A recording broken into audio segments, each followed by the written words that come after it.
And this is what you call fucking disgustingness. It's so disheartening seeing it everywhere. It's behind the guardrails, in the bushes, in the river.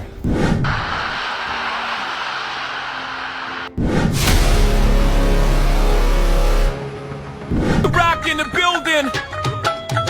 Cali. Seen parking their car by the roadside and improperly disposing of garbage into a bush. We are done taking Canada's trash literally. People have started converting the bus shelters to makeshift homes now in Toronto. This is the state of English Bay Beach this morning. Dozens of broken bottles and trash left in the sand.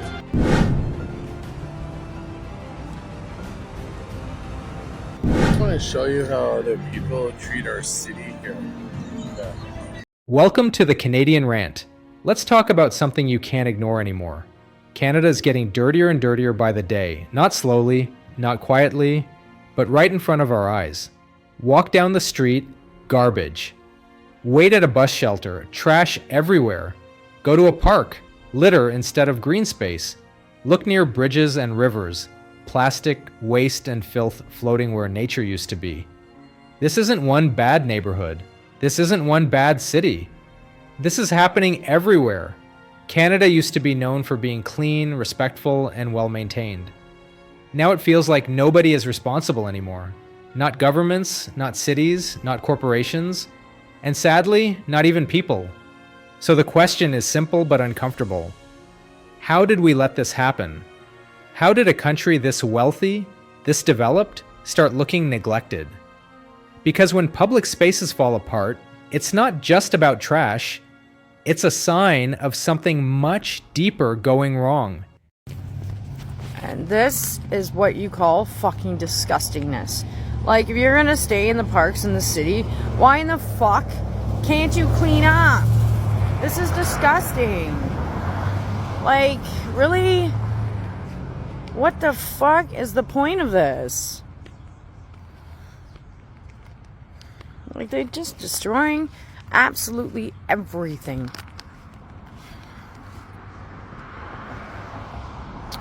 It's so sad.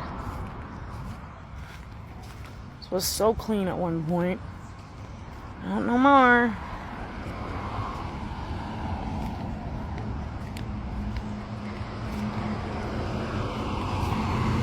Just filth.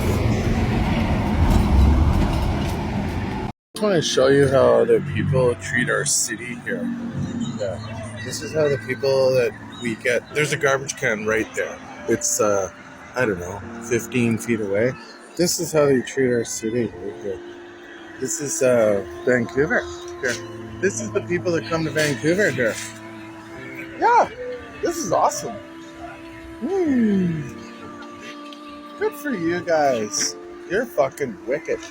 You must be real proud of yourselves, eh? Yeah. New garbage cans right there, and it's not even full. Losers. Look at this. Look at this shit. That's really sad. That's really fucking sad. Welcome to Vancouver, fuckhead. You must be a real fucking beauty. So I'm at Clairville Conservation Area, just in Brampton. And just a quick reminder that this is not a dump. This is just fucking disgusting, whoever did this. And you know what? They're gonna find you somehow, because when it's reported, they're gonna dig through a few bags, they're gonna find an address. And you know what? They're gonna dump it on your front lawn, because you're just a fucking idiot. Anyway, that's all I have to say on that. It really pisses me off. When I see this kind of shit, it's unbelievable how angry I get about it. This bus shelter doesn't offer much shelter. Bus shelters with broken and missing glass have become an increasingly common sight in Winnipeg. The city is struggling to keep up with repairs and is testing out shatterproof glass in an effort to curb the problem. University of Winnipeg student Swayam Sangan says the city should get to work. It's broken, heating system is not working in some of the bus stations, so I would recommend Winnipeg Transit to look up on that. Callie Alexander says she's noticed the issue is more common downtown. And it's hard to stay warm, especially with like Winnipeg weather. So they I don't see them getting any better anytime soon, to be honest. The number of bus shelters that experienced broken glass in a single year reached a high of 361 in 2022. That fell to 305 last year, and there have been 233 so far this year. But there are more bus shelters missing glass now than ever before, 207 as of November 26th, compared to 115 as of the end of last year. Public Works Chair Janice Luke says the city has seen an uptick in vandalism since the pandemic. Instead of replacing multiple times a year, it may be more cost effective to put in a more expensive glass that doesn't get broken. Luke says the city spends more than $250,000 a year replacing glass. It's looking for contractors to supply polycarbonate glazing, a shatter-resistant alternative to glass. It can cost 3 to 4 times as much as regular glass. Luke's didn't know how many bus shelters will test out the new glass. That will depend on what price the city can get. The project is expected to last about a year. Cameron McLean, CBC News, Winnipeg. Hey, we're just coming home from Tim Hortons and the bus shelter, everything shattered. Everything. Complete through. So what happened was this rock got fired up by the wind and smashed everything. That rock. It's a pretty good sized rock. I'm going to take it home. We're taking it home, Tommy.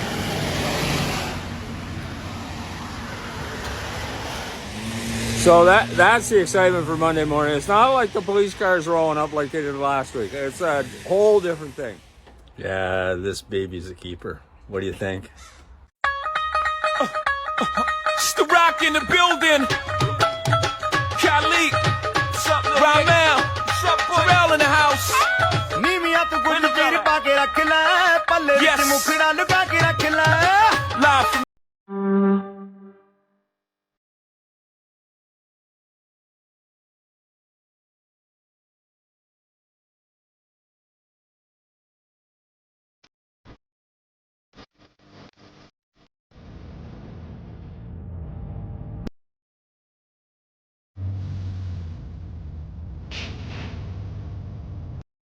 We are done taking Canada's trash literally. In Michigan, 20% of all the trash in our landfills is from Canada. This is because Michigan only charges 36 cents per ton when surrounding areas charge $4.75. Wisconsin is $13 per ton. That's why Michigan is #1 for trash in the entire country. Whitmer for years has been saying that she wants to increase the cost per ton, but fails to do so every chance she gets. But hear me out. President Trump is making his appearance in Michigan tonight to celebrate his 100 days in office. Wouldn't it be the perfect time for him to announce a tariff on imported trash? In case you don't realize why this is so important, Michigan is surrounded by the Great Lakes, and runoff is a very real thing. If we want clean water, we need to stop taking everyone's trash. I hope this message gets to President Trump and he walks out on stage and says, "We are done taking Canada's trash." As always, let me know your thoughts about this and make sure you're following me for more. People have started converting the bus shelters to makeshift homes now in Toronto. This is how bad the housing crisis has gotten. This is what is happening now. People are using these bus shelters as their homes. And what does the government do about this? They say they're investing $13 billion to build homes. $13 billion.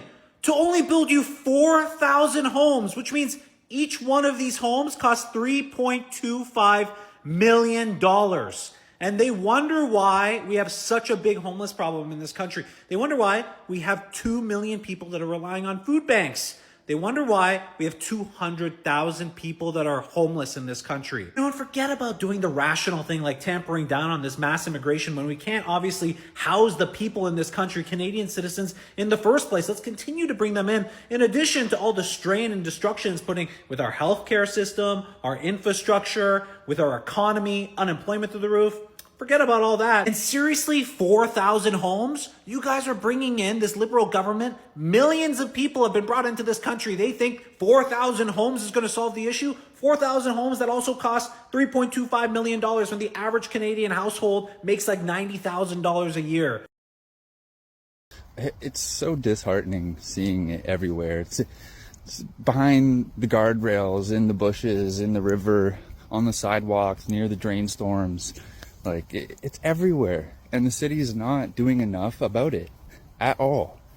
Like, I don't know how much money they put into their garbage stuff, but clearly it's not being prioritized properly. Or maybe they just don't have the right initiatives going, because my God, and the cigarette butts, don't get me started about that. Like, do better, people, please.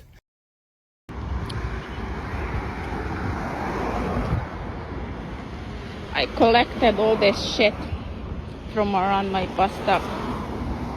It's disgusting. They don't want to put a garbage bin because it costs money, but look at this.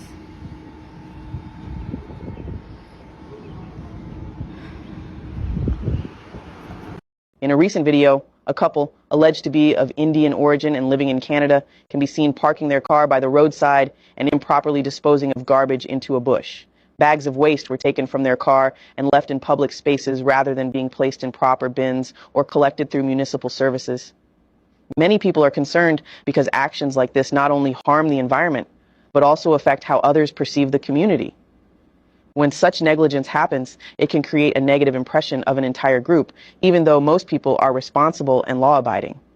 It is painful when the carelessness of a few is used to unfairly judge many innocent individuals. Proper waste disposal is an important civic responsibility. Throwing rubbish into public spaces pollutes the environment, attracts pests, and impacts the quality of life for everyone in the area. Using garbage bins, recycling, or official disposal methods ensures that communities remain clean, safe, and respectful for all residents. Accountability matters not just for the sake of the environment, but also for the reputation of the people and the community at large. Everyone has a role in ensuring that public spaces are treated responsibly and that no one's actions unfairly reflect on others. What are your thoughts on how communities can encourage better waste disposal habits? Look at the distance between the bus stop and the garbage bin. This is the bus stop. That's the garbage bin, right next to it. And look what these people do. They left everything on the ground in the bus stop. Come on, Canada, we can do better than this. This is incredible. It takes like 5 steps. Let me see. 1, 2, 3, 4, 5, 6, 7, 8 steps to get to the garbage bin. 8 steps. And they did this. They left it right here in the bus stop. This is nasty. Look at this. Somebody left their garbage right here. The garbage bin is not far from here. This is where they left it. They choose to leave it. We need to do better. We can do better. Come on. That's not good. There's a lot of trash on the road in Canada. I remember it used to be much better. It used to be clean and nice, but I don't know. Are we letting too much immigrants in? I mean, I'm an immigrant, but I tell you, I came from a country who cares about the cleanliness of the place and their homes. So I don't know about other immigrants. I can't speak for them. I only can speak for myself. So maybe we should stop letting so many in.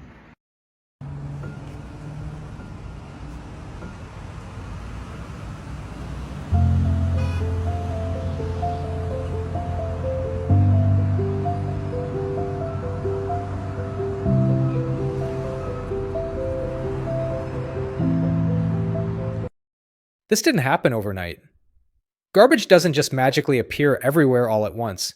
It builds up when responsibility disappears. Slowly, quietly, year after year. When cities stop maintaining public spaces, when cleaning crews are cut back or stretched too thin, when enforcement vanishes and laws aren't taken seriously, and when politicians would rather argue, deflect, or posture than fix basic problems. And here's the truth nobody wants to say out loud. A dirty country reflects a broken system. Because cleanliness isn't about perfection. It's about care. It's about pride. It's about respect for each other, for public spaces, for the future. When people see trash everywhere, they stop caring. They think, why should I bother if nobody else does? That's how neglect spreads. That's how standards collapse. And then it becomes normal. Garbage at bus shelters becomes normal. Overflowing bins in parks becomes normal. Trash floating near rivers and bridges becomes normal. But this should never be normal in Canada. This is a country that collects high taxes, a country that talks constantly about values, sustainability, and quality of life. So where is that money going? Where is the accountability? Who is actually responsible for making sure our cities don't rot from the ground up? Because once public spaces fall apart, everything else follows. Safety declines, health risks rise, tourism drops, communities lose pride, and people start feeling like they're living in a place that's been abandoned. And let's be clear, this isn't about shaming struggling people or vulnerable communities. This is about leadership failure. This is about systems that no longer work for the people who live here. If Canada can't keep its parks clean, if it can't protect its rivers, if it can't maintain bus shelters and sidewalks. So here's the real question. Are we going to keep pretending this is just how things are now? Or are we finally going to demand better? Because silence is approval, and ignoring the problem only guarantees it gets worse. Now, I want to hear from you. And be honest, is your city getting dirtier too? Where do you see it the most? Streets, transit, parks, rivers? And do you think anyone in power actually cares? Drop your experience in the comments. Read what others are saying. Let's stop pretending this is normal. If this video spoke to you, like it, share it, and subscribe. Because the only way things change is when people refuse to stay quiet. This is the Canadian Rant, and we're not going to stop calling it out until Canada starts taking care of itself again.